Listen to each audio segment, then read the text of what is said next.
They often say a day late is a dollar short.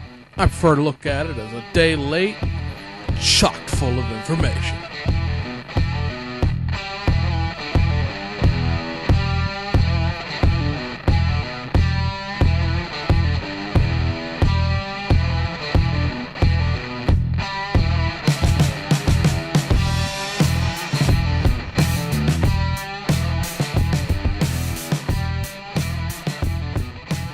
Hey everybody, and welcome to the Stash Project's weekly stash report. We are a day late today. It's Thursday rather than Wednesday, but we let the date expire and go on to Thursday because today is the last day of July, which allowed us to get Aoshima about 24 hours more time to release the last of their kits for the month of July, which they managed to do this morning. So as it stands right now, from the Notebook of Knowledge, every kit that we had as a July release, with the exception of the ICM kits out of the Ukraine, have shown up or they've been delayed and we know where they're at. The ICM thing, well, hey, you know, it's a war zone over there clearly, and there's no telling exactly what's going to be happening with those guys. Plus, the release schedule is one that's going to be released in Japan, which may not be exactly what's released to the rest of the world as a whole. So we have several of those Aoshima kits. A couple of them are just sort of modified tooling reissues. There are a couple of spot runs Aoshima did at the end of the month. And then we have all of the Revell kits that were coming out for July are officially out, as well as the two remaining Round 2 AMT and MPC kits that were coming out for July are also out. We'll cover all of the out kits later because, of course, it is time for that Notebook of Knowledge. Now, we have sort of a limited supply of information from overseas. It's sort of an odd time right now as far as kit releases go because there was just that show for the Fantasy Fest, which didn't have that much to do with car modeling, but all of the manufacturers were there. There are some new stuff, new decal sets coming out from Studio 27 that we want to talk about, but they're technically not available for pre-order yet. They're going to be a carbon fiber set for the short tail Fujimi McLaren GTR and for the fax machine McLaren, the MP4-12C that Fujimi has been doing as a race car for quite a while now. They're also doing several liveries for the Z4 BMW that's being reissued next month, as well as several more decal sets for that McLaren MP4. When it comes to what we know about as far as new issues go, or new pre-orders that are available, there are only one. Well, two technically. We will say that Ebro has two pre-orders coming up. One is for 1/20th scale Tyrrell F1 car. It's a chassis 002, which belongs to a lesser-known driver. It's not the 003 chassis that Jackie Stewart would drive to his F1 championship in 1972. It was his co-driver's car. His co-driver ultimately ended up getting killed at Watkins Glen a couple years later. Tyrrell was a car owner who had Murcielago cars, decided he didn't like them, so he designed his own F1 car, and this is a 1/20th scale kit. I believe it's based off of Tamiya tooling, as is their usual practice with these 1/20th scale F1 cars, or it could be all new. I just don't know enough about vintage F1 or what kits Tamiya issued through the vintage F1 to know if this is all new or just a modified tooling reissue. The one thing that is a modified tooling reissue but is new to them is, and we've talked about this when the original kit came out, is they're doing their Ebro 4L Fourgonnet. Technically it's just a 4 Fourgonnet at this point because it's not a 4L anymore when you lose the back half of the car apparently. But this kit is based on the 4L that came out last month. At least this picture we pulled off Wikipedia appears to be the later 1978 and up body style on the Fourgonnet part. And it is going to be a December release at the moment. We're not exactly sure if that's going to hold or not. Ebro was supposed to do that 4L as a August kit, and then it ended up getting bumped back to the first week of July. The other thing that we know about that is not officially a item yet, but is because it exists, because it's been told in public by Aoshima, is something we also talked about when this kit came out this month, and that is the fact that there's going to be a 2012 GR214 Toyota Crown Athlete. We kind of expected this kit to be just like a new hood and some new parts as far as, what would be new about it. However, like I said, Aoshima has their blog in Japanese, which is, of course, we mentioned last week, a hysterical entertainment thing to try to translate into English through Google Translate. And they have all the parts runners up and pictured for it. This is going to be almost an all-new kit. This is as much a new kit as the Crown Royal Hybrid was. There is a new body. There are all the body parts that go to it: front bumper, back bumper, grills, new wheels. Obviously, those wheels are not the same.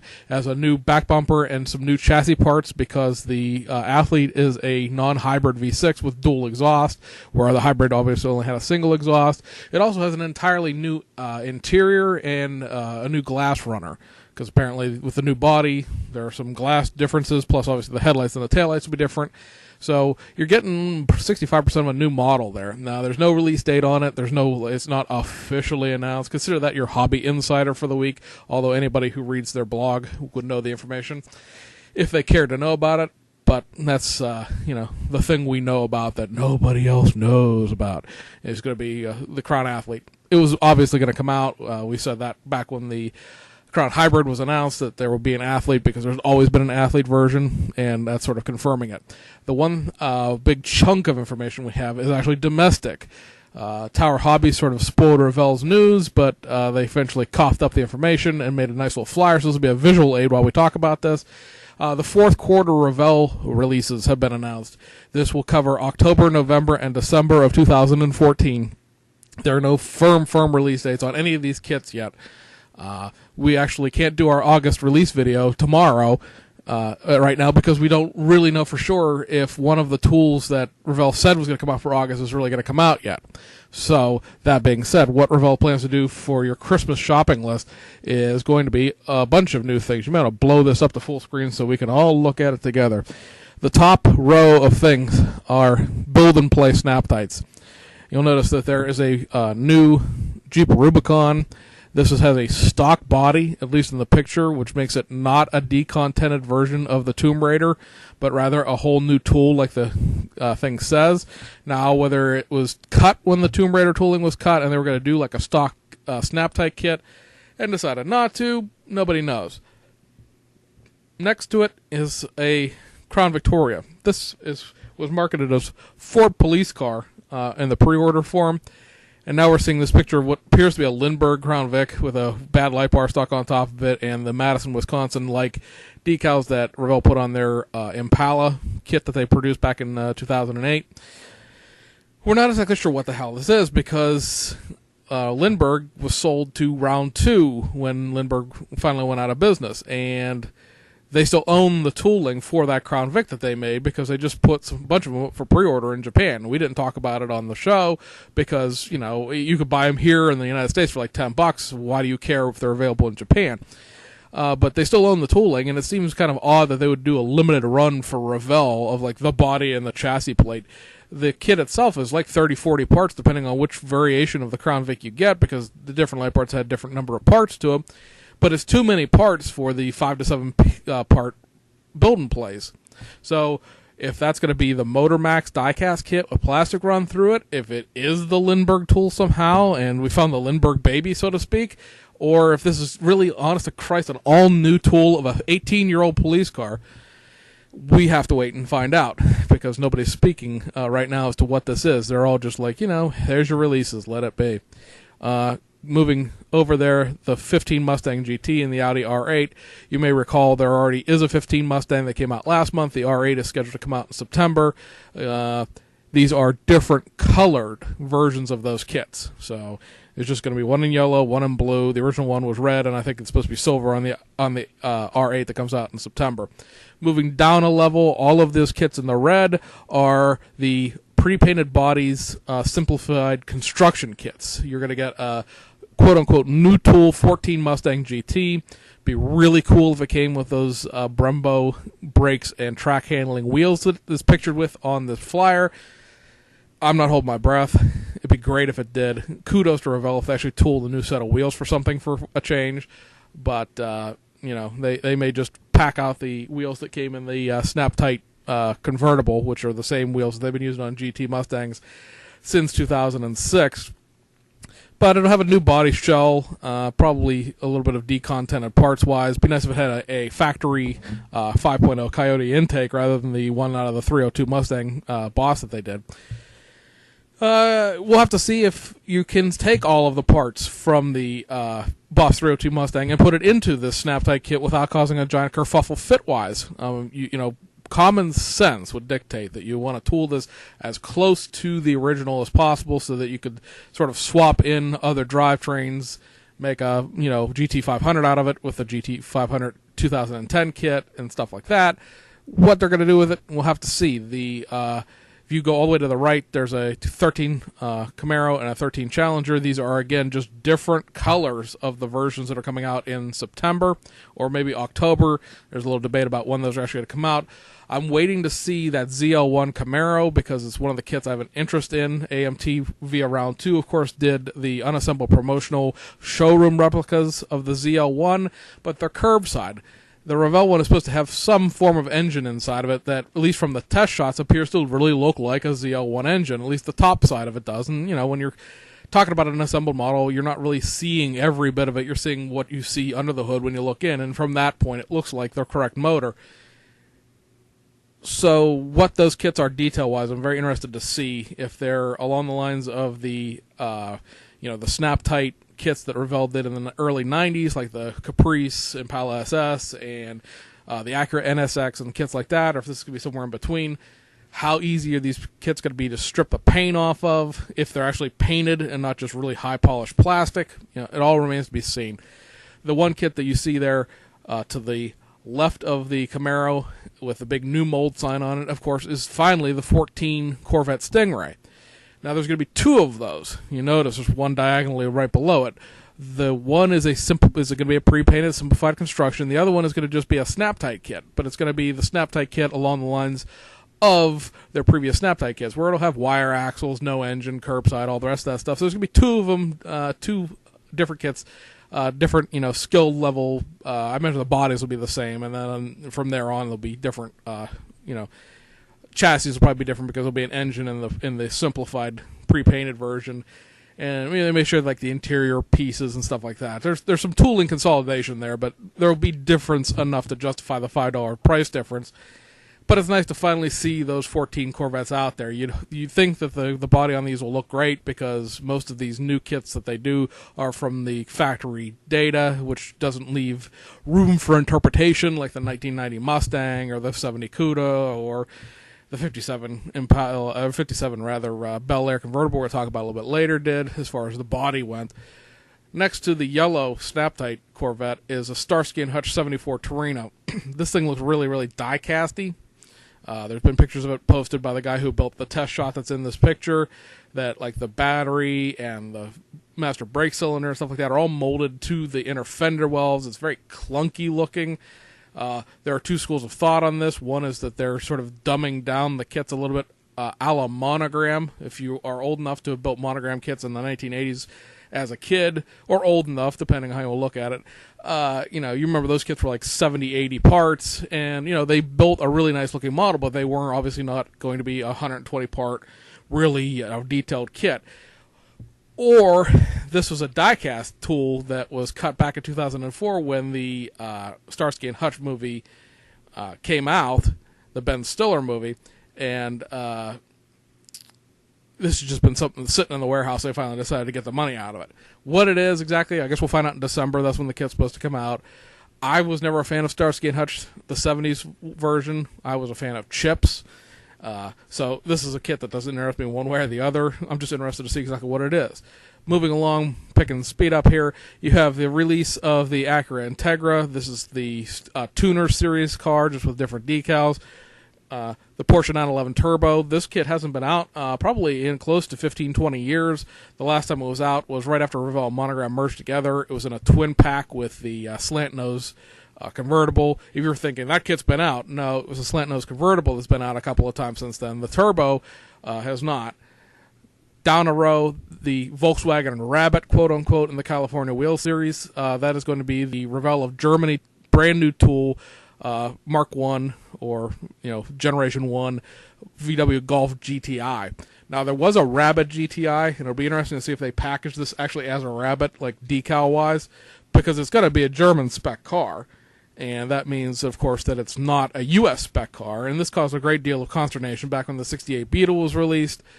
I also think it's really, really stupid for Revell to constantly reissue these sort of classic, 1977, 78 is not classic necessarily, but they did this with the Mini, they did this with the, I'm trying to think what the heck else the other kit was that they did this with, the Beetle. They did this with the Beetle, the Mini, and now they're doing it with this Golf GTI, where they're releasing this California wheel set kits, but they don't have California wheels in them. They're bone factory stock European cars. They do these things so that, like, Hobby Lobby, Michaels, Walmart, Myers, Target, whatever, because some of those places carry kits around Christmas, and Walmart, depending on what Walmart is, carries them full time, can go, I need X amount of California wheels kits, and they just get a variety of the line, which, makes their ordering really great, but on the other hand, makes them look like idiots, because, holy Christ, there's, if you get the 998 Mark I Mini Cooper kit, it's got, like, Lifesaver tires. There's no California wheels in that kit. There's nothing custom about it. It's factory stock. The next kit is going to be a reissue of the old Monogram 55 Ford panel wagon, or panel van, or panel, whatever they want to call it. Nothing new there. You got the Ed Roth Surfrite with the figure kit. It's a 70s tool. Nothing exciting there, unless you're into that kind of thing, of course. No offense if you are. Then you got the Matt and Debbie Hayes Thunderbird Pro Street kit coming back out. There's another kit that hasn't been out for a really long time, probably 15, 20 years. I know a lot of my friends that, do the drag racing thing are excited to have this kit come back out because it's, vintage Revell. And so, it was back when Revell still cared about things and made kits that were worthwhile. You got the reissue of the old Monogram Model T Dragster. This kit is not getting backdated to the original issue. It's still stuck in this sort of modified version with the trailer that they did later on. And you got the Tommy Ivo Showboat Hot Rod Dragster doohickey mobobber. Overall, it's really underwhelming. We were expecting another version of, say, the 57 Ford is like maybe a Ranchero or a Country Squire wagon. There were a lot of rumors about that. There were a lot of rumors about there being a mid-80s Oldsmobile Cutlass that they were tooling up. There were rumors about there being another version of the 50 Oldsmobile. Now, 2015 may bring all of those things. It's hard to tell, but, from a fourth quarter aspect, there is a grand total of one of those kits that I was looking to get. Maybe, two out of the Corvettes on that list.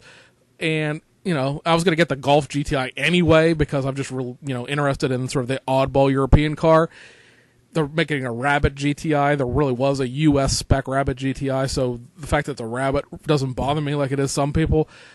But, it's like, that's about it. The rest of that stuff is, great, but that's one thing about Revell and Round 2 when they do reissues a lot, is that you run into a wall between people that are new in the hobby and people that have been in the hobby, and this middle ground here that you're trying to get people who don't have these kits, because everybody who has a 55 Ford panel van or panel wagon or whatever the heck they want to call that thing has one. They don't want another one. They don't need another one. It wasn't that great a kit to begin with, in the sense that it was parts fodder, and you're like, oh crap, it's back, yay. So, and they're pouring a lot of money into developing the young hobbyist from, pretty much the ground up. These Bowden plays are designed for like 6, 7-year-olds. And so, kudos out to them for, trying to get the younger people into the hobby. But at the same time, you're pouring now all of your money into that, and you're kind of leaving the adult hobbyists high and dry, which is, I guess, is sort of like a talk out both sides of your mouth. You want the kids to be involved, but you don't want to spend that much money on the kids. It'll be interesting to see if that tooling, investment pans out in the long term, if it's going to get kids in and keep them in, because, you need to build that sort of pre-painted basic builder kit there so that they have some place to transition to out of those basic snap-tight kits, and then they could transition into the glue kits. Although if you look at that glue kit, brochure, there were no glue kits in it to transition into, but, there's been other stuff this year. Overall, I'm not, overwhelmingly impressed with Revell's decision there. Now, moving on to what actually came out this week. Out of AMT, the Lowboy trailer. We don't have good pictures of this. Lowboy trailer came out. It is, let me look up here. I made notes to be specific here. It has retro box art and a poster print of the retro box art. Still has the 3 electrical transformers in it. Like I said, I thought it did back on our July release video, but, unless you need a lowboy trailer, if you go on eBay, you can't find one with a new box art, but you can find like a dozen and a half with the old box art, and none of them are that expensive. The other really interesting thing, I guess, would be the MPC Laguna Chevelle-ish NASCAR kit. It was just put on there. It has a new separate driver net, new decals, and a vintage box. Now, we looked at the bottom of this box at the hobby shop and confirming a picture that we had seen on one of the forums, and it indeed actually has a whole new roll cage system for it. There are 2 roll cages in it. One, the original one that sort of went to a generic chassis, and another one that's been newly tooled to fit the Laguna body better.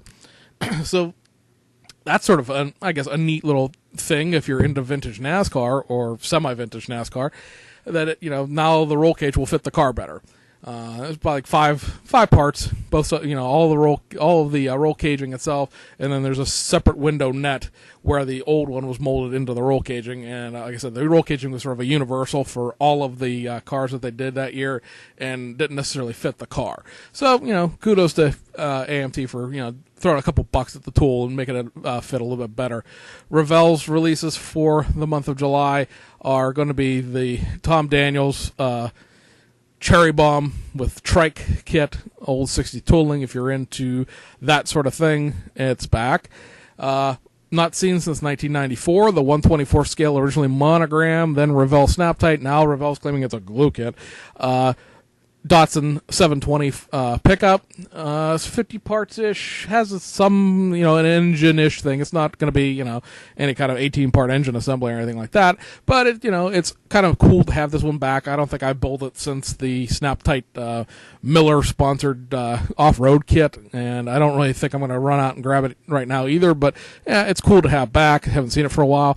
And then, of course, we come to the 57 Chevy Bel Air convertible. Now, this kit was supposed to come out in October last year. Then it got punted back to China for the better part of, 9 months now? Almost a year to have the X-Brace tool, because the X-Brace never was in any of the Tri-5 kits that this kit is derived from. You may remember the history of this. The 55 Bel Air convertible came out. It had an X-Brace. Then it went to the 56 Nomad, and from the 56 Nomad on through all the rest of their Tri-5 kits, have all been using the base chassis pan out of that 56 Nomad, which doesn't have an X-Brace because there was never a convertible 56. So they had to go back and tool one piece. The body does not look quite as nice as this picture of a real car. You should be suspicious of anybody who releases a kit and the picture they have of it is a new car. Or a real car rather than or this may actually be a die-cast for all I can tell, but it's not the assembled kit. The test shots did not look right at all. The real kit looks a little bit better. The beltline trim, that thing that goes down the side of the whole side of the car, sort of develops out into the fin, is not where it's supposed to be. And if you look at the picture, you notice that from the front of the door to the back of the door, there's sort of a dip into the check mark that makes the tail. It's not nearly as deep as it should be. Now, there's no other 57 Chevy convertible kit out there. We talked about this last couple videos ago. There's a 1/16 scale AMT kit. There's a 1/32 scale Snap-Tight Lindbergh kit that is nearly impossible to find. So do you file down the doors a little bit and try to get them where they need to be? Do you care one way or the other? I got to be honest. I know I'm going to get crap from my friends about this, but I'll buy the kit because I want a 57 Bel Air. This will be the one concession to the accuracy thing that I make to Revell this year, because I want that kit for my Tri-5 collection of kits. I wanted it since they announced it. I'm going to buy it anyway, and the door thing and the side trim thing is really just not going to bother me that much. A couple of us had a conversation this morning on Facebook where we were talking about how certain kits we wouldn't know if things were wrong, and we wouldn't care if they were wrong anyway. I guess maybe it's, the reason we care the 90 Mustang was so wrong was because the roof is too low. It's, chopped a scale 2 inches too low. And especially in that drag kit, it looks ridiculously low when you put that cowl hood to it. So, do you care if the door's, a little too out of shape? I don't. Sorry, guys, but I don't. Moving on to the last bit here, of course, this is going to be the Aoshima kits. One spot run kit that came out this week. and that's going to be this Sea West racing version of the Mitsubishi Lancer Evo X. I really like the wheels in this kit. There is a street version that I do not like the wheels of, but this one, spot run, just refilling the coffers. It was out of production, sort of. You could back order it, but you weren't going to get it, so this is back out, so that's kind of nice. You had two other spot run reissues. We didn't talk about these in the July release video because I forgot all about them, and they're going to be the Shizouka Oden truck here. Now, apparently there's a specific Oden, which is a Japanese stew of a bunch of ingredients that sound frankly awful, but hey, I'm not going to knock the culture. That's their thing. They probably come over here and think gumbo's disgusting. Anyway, apparently in Shizouka, there's a certain kind that's specific to the area. And of course, if you don't know, all of the Japanese model companies are based in the city of Shizouka. So this is sort of a food truck that you would see on the streets there. And it sells the stewed material that apparently instead of having the broth thrown out every day, you just add new broth to it, which makes the broth, excuse me, a little bit, more flavorful than your regular Oden would be, and they served on like a kebab kind of style. It's all skewered rather than being like in a stew. So you got a giant big arrow board on top of your Subaru sandbar, and the other one's going to be this ramen noodle shop thing, which looks like it has a something close to a combination Rising Sun and Pepsi flag on the back there. Excuse me. Oh, I'm losing my voice. Anyway, so there's two more of the Catering Truck Series kits. They're just, really out there, cool vehicles from that aspect of things. And then you had your three sort of modified reissues. The two least modified, a Cedric 430-200 standard Tokyo Taxi, you may recall, and it's in the background of this picture. These pictures courtesy of Aoshima's Facebook page. That police car that's in the background and this car were both supposed to be released at the same time. The police car ended up coming out last month, and now the taxi came out this morning. It is the 430 Cedric kit that was a 200E GL that came out as a factory stock, just four-door car, and so some tooling was done to that vehicle to make it into a standard, which is a lower trim level. It looks an awful lot like a Cedric, frankly, but it may actually be the Cedric's parts put into this kit. Couldn't tell you for sure, but so it's just another like commercial livery thing. Give Aoshima all the props in the world. They can maximize their tooling investment by doing the littlest things to these kits and making you buy a whole new one. I didn't get either one of these police car or the taxi kit, but I know my one friend got them both. You have the Blancpain, which is a Italian watchmaker version of the RSV. This was something we talked about, being in the July release video, there being a liveried version of this kit. Well, here it is. This is the Shizouka Hobby Show. These pictures are from. The box art isn't out there that I could find. And it is essentially identical to the Geneva Auto Show preseason testing version, except that it has cartograph decals to make this version of the Reader engineering car. There's supposed to be another one coming out, and for the Inc.com engineering car, but we have not seen any kind of pre-order on that. That may be a U.S.-only kit, but as of yet, there's not been a release date for it. And lastly, the thing that was like the most work done to it was this Liberty Walk Ken and Mary Works Skyline. This was a 2014 car. They actually had this powder blue car at the Shizouka Hobby Show because it was just finished by the Liberty Walk guys, and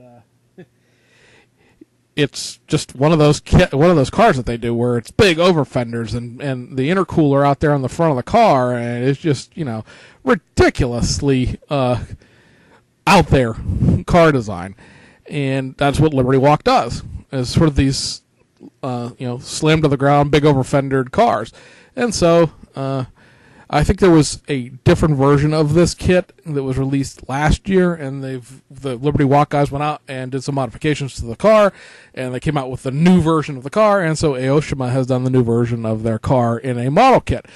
All of these Liberty Walk kits, you should know, will be considered best car vintage GT kits. They're going to have the standard plate motorized chassis. They're going to have like the very Spartan interior, and you're going to have to do some modifications to the body itself to get those over fenders to fit, to get the front end and the back end to fit, standing all the Skyline scripts off the car, and all sorts of stuff like that. So it's not, an entry-level model. If you just go into it going, hey, that's a cool car, I like the Japanese styling on that, I want to buy that, know that there's some work you're going to have to do to this kit to get it to look like the box does, or like the real car does. It's not one of those things where it's not subjective to what I think this car should look like. It's actually a real model. It's really actually a real 1/1 car. So, you can of course build it however you want to, but if you're going to make a replica of the car, there is some work that goes into making that replica of that car. That about covers everything from the last week of July. We will do a August release video that will have all of the August release August release information in it. Once we have the final say-so from Revell as to what they're going to be doing in August. The other thing, something we came up with when we were discussing things online a couple nights ago, you may remember that Aoshima did a 2013 North American Premium Edition version of their GTR kit. This came up because they're in September. This was supposed to be a 2014 GTR, but it's going to be a JDM right-hand drive only kit.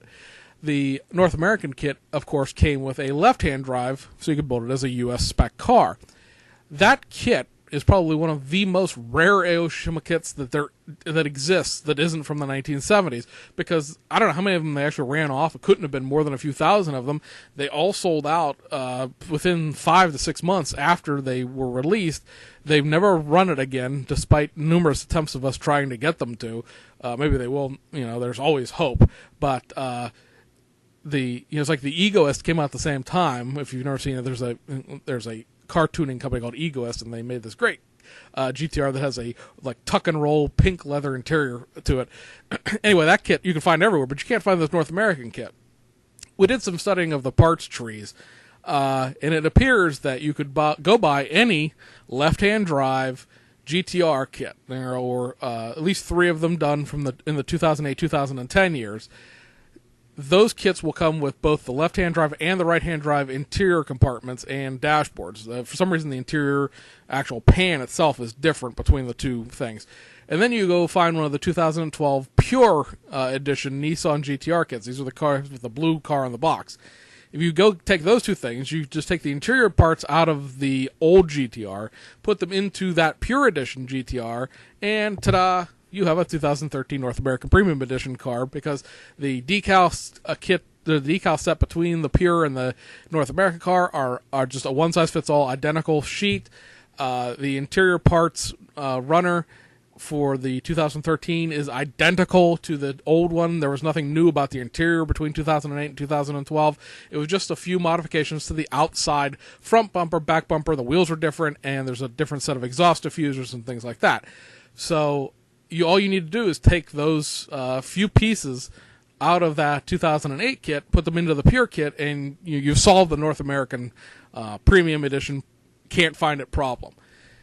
Then you build a right-hand drive 2008 car, because the Tamiya 2008 car is a left-hand drive kit. So just an option out there if you're tired of waiting like I am. I haven't actually made any of the purchases to unify those two kits into one, and then build the JDM car as an afterthought, because as soon as I do, it'll be reissued. So I'm kind of waiting to see what they're going to do September, October on the spot runs before I commit to anything.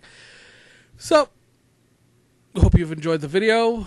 We will link all of the kits as far as their information, stock numbers, and where you can buy them down here in the comments. And we will see you in a couple of days for the August release video. Till then, see you on the other side.